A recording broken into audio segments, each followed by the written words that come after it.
Understanding the dominant chord in music.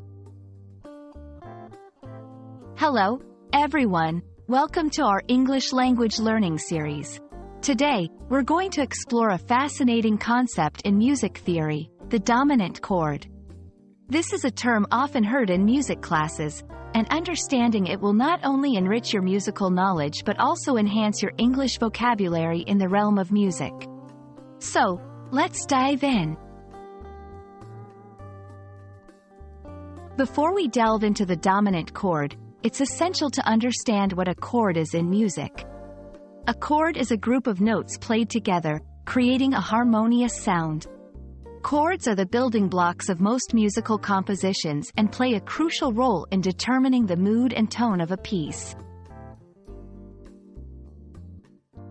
Now, let's talk about the dominant chord.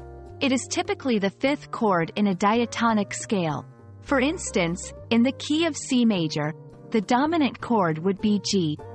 This chord is important because it creates a sense of anticipation and leads the music back to the home chord, or the tonic.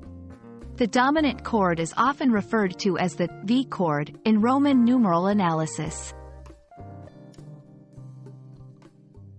The dominant chord has some unique characteristics. It usually contains a tritone, which is an interval of 3 whole tones that creates a sense of tension. This tension is what makes the dominant chord so effective in music. It seeks resolution, which is typically found when returning to the tonic chord. In music composition, the dominant chord plays a pivotal role in creating musical progressions. It's often used in the lead-up to a song's climax or in moments where the composer wants to build suspense before resolving the melody. Understanding how and when to use the dominant chord is key to mastering many musical styles.